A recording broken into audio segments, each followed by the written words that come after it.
joined by Greg Kress from Accenture. That's correct. But Greg, it's not about Accenture, sorry. This is all about NAAMSA AutoWeek. Yes. You coordinated and did an EV run. Now I'm very jealous. You know why I'm jealous, right? We didn't invite you. Exactly. Sorry, Alan. You've already put it on camera that you promised you're going to invite me on the next one. Promise to get Alan onto the next one, guaranteed. Okay, but now what you guys did, and it just speaks straight to my heart. You know that because I've done so much with EVs myself. Yes. Is you drove 5 EVs. Yes. Joburg, Kuberta, Cape Town. Correct. Yes. Yeah. Testing ranges, testing nerves. Yes. And testing charging infrastructure. Exactly. So what was it about and how did it go is the question. So it was an ambitious project, ambitious attempt to really stress test South Africa's readiness to cater for this type of mobility. So we had 5 electric cars. Let me just list them quickly. It was a BMW iX, it was a Mercedes EQE, it was a Volvo XC40. Those 3 cars fairly recognizable on the roads in South Africa. So, yeah. But 2 new additions to that was the VW ID4 Pro, which was recently announced probably about 2-3 months ago, and then the BYD Seal, which came out a week ago. So of those 5 cars, 4 sort of SUVs and 1 sedan. Yeah. And we had around about 15 people in total. We meticulously planned the route that we needed to go on and the charging stops that we needed to make, because as you know, Alan, you can't pitch up to a charging station with 5 EVs at the same time. Well, that's the thing, isn't it? Yeah. Now, you say pitch up a charging station with 5 EVs, but there's another challenge that I found with my trips, and did you have or not, is did you arrive at any stations that weren't operational? Yep. Indeed we did. And you've heard the term range anxiety, which is I know it well. You know it well, which basically means, will I make it to that next destination with my charge? Yeah. But we developed another kind of anxiety called charging point anxiety. Yes. Is that charging point going to be operational by the time we get there? Or if it's operational, does it at least interface and handshake with the car that we have? Now, EVs in general are fairly well, the protocols between electric cars and charging stations are fairly well defined. Okay. You can expect that both implementations will work, but we are still finding that the newer cars that are coming out need to be interoperability tested with these EV chargers between the vendors of the charging stations and the vendors of the cars. You can imagine a new cell phone that comes out on a mobile net. Very strictly regulated. It has to be tested before it can be sold.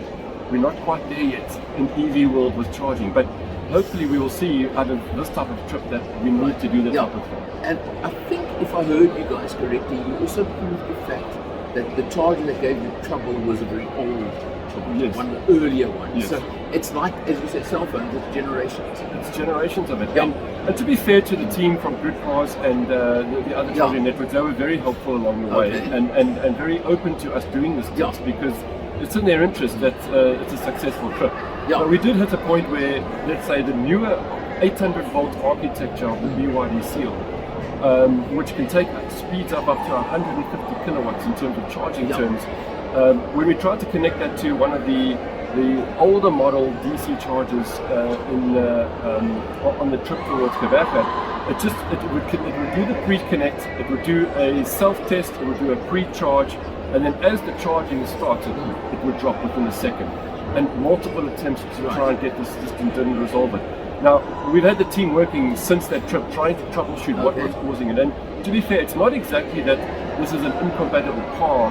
It's more the fact that there's some coding that just needs to be done to make sure that at least these two can handshake at the correct voltage and then at least work together. And that comes down to testing. Well, it's, as you said, it's testing, and it was an older unit. Let's just be fair. But now, I've driven, barring, I'm trying to think now. I think I've driven pretty much all of the cars. Yes. I haven't driven the iX, but I drove the iX3, which I think is closer. Very nice. And I've driven the EQS, not the EQE. Yes. So I've had experience of all of them. Believe me, now, I've had, in fact, the Seal I just drove on a relatively short drive, but I had the performance one. Okay. Which is the one the 390 kilowatt version, you only had the 230 kilowatt version. Correct, yeah. And it only does 0 to 100 in 5.9 seconds or something. No, otherwise you go down to 3.8. 3.8 seconds, yes. I mean... you need more than that. Come on, when is enough? You know what I'm saying? But that's what this world's about. 100%. But I mean, I drove it sort of about 100 and something k's, and it was fantastic. I have to tell you. The others, I've had all of them actually on a full test. Now, I've tested the charging infrastructure in a way because I don't have a charger at home. So I use public chargers when I've got the cars.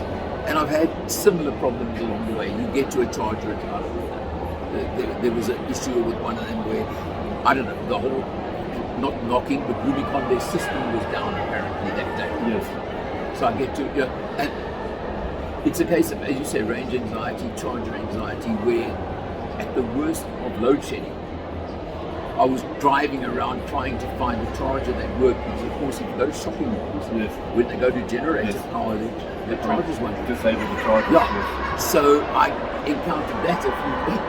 But that is when you're not there. Yes. I mean, as far as I'm concerned, even the entry level, I'm talking like BYD are coming in at 540,000. There's a little one coming in soon, I don't know if you know about it, called the Daily One. Yes, I have seen that one. Yeah, okay, they're not here yet, but it's coming. At just under 400,000. Yeah. Look, range of like 200 on days, but the point is, if that works for you, it works for you. But even at that level, I'm saying you have to have a charger at home. I'm not talking a wall plug. I'm talking some kind of DC charger. Correct. No, I mean, you're spot on. What we're seeing is more and more of the affordability thresholds are being broken. So, a year ago, you couldn't get a car for less than 700,000. Then you could get a car for under 700,000. Then BYD broke the 600,000 with the Dolphin, 539, 599. As you say, the Dayun coming out under 400,000.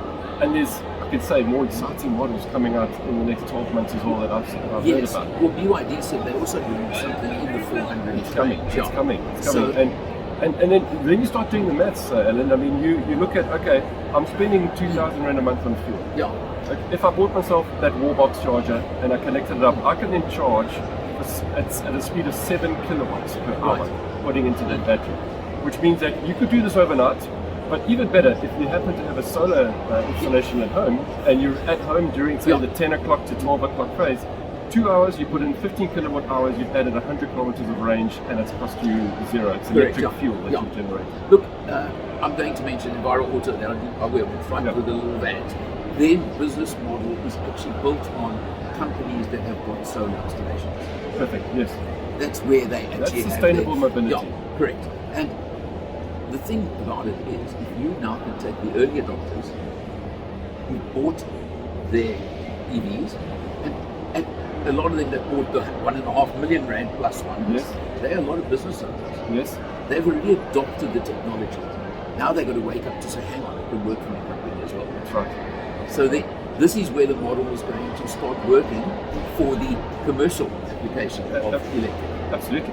I mean, just to say, one of the people that came along with us on our trip was the head of Chief of Sustainability at Woolworths. And this is the guy that has been very progressive with his green fleets at Woolworths. Working with companies like Electric, working with companies, other electric truck providers, and showing that it's actually possible and that there's a lower total cost of ownership over a period of time to run a green fleet, zero emissions. That's it. At the same time, reducing fuel costs and making it more practical. Look, you've got to be doing mileage, etc. But it definitely is a business case. Yes. But the other thing is that I think you and I are similar in the sense when you release the challenge. Yes. And release the difference. Exactly. But at the same time, we can't expect the whole of South Africa to take on that challenge. We need to kind of trailblaze a little bit of a way and point out the blockers and try and clear this away. I mean, just to give you, practically speaking, you typically have to run 3 apps to do a long road trip. Okay. The first one is Google Maps. Yes. So you're leaving now, you're going to arrive there, what's that distance? 212 kilometers, for example. Then you go onto GridCars' app and you look at what they say is the next available DC chargers along the way. you look at the color of the icons of those charging stations. If it's red, it's offline. If it's green, it's online. If it's purple, someone's already ahead of you charging, so be prepared to wait. So that's the other angle to this. That's interesting. And then you mentioned load shedding. Fortunately, we haven't had it for 200 days now. But if there was a load shedding, you'd be looking at Eskom's push, to plan ahead so that you get there at the right time. So those are the kinds of apps available. That you look at the US, for example, with Tesla. You buy a car there, you drive off the lot. You, in the back of your mind, have got peace of mind that the Tesla supercharger network will be wherever you go. That is the utopia that we ultimately will strive for, that you have that peace of mind. Well, look, the problem we've got here, and I hate to be negative, and it's not a problem in that sense, but is we've probably got way too many chargers in this country for the number of EVs on the road so far. I see what you're saying. I'm saying the asset rollout for grid cars or a Rubicon. That's what I'm getting at. They're rolling these things out at a big rate. No, you're right. And they're taking a calculated risk. Correct. A calculated gamble that you build it and they will come. That famous phrase in a way. And this road trip, this 5 cars at one time proved that if they all come too fast, we've got a problem. And so, one DC charger per fuel stop is just not going to be enough for a December peak period. No, even coming up now in 2024, I can guarantee you, I'd be a little bit nervous in my EV to drive down and be sure that I can get us a charging slot. So the question is, do we double up 2 or 3 extra charging points at that site, which is a constraint because you need grid power at the moment to come in? Yes. Or do you try and put more chargers in the gaps between the stations, which is another alternative to it? Or there's another third option. And this is where companies like Zero Carbon Charge are becoming very interesting. I'm not sure if you've heard of them, but their ambition is to build a network of off-grid, solar-powered EV charging stations along the N1, the N2, the N3, typically at farm stalls and put stalls that you would drive normally right past it. But they're going to be working with those types of locations and sites to attract people to stop more, enjoy the eco-tourism benefits, get 30 minutes of clean energy charged up, and actually do a bit of a revenue share split with the landowner. And I mean, I think that's a fantastic idea. It's brilliant. And like we've done this now, and there's that mentality you've got to charge to 100%. Yes. No, charge for the next 100 Ks. Exactly right.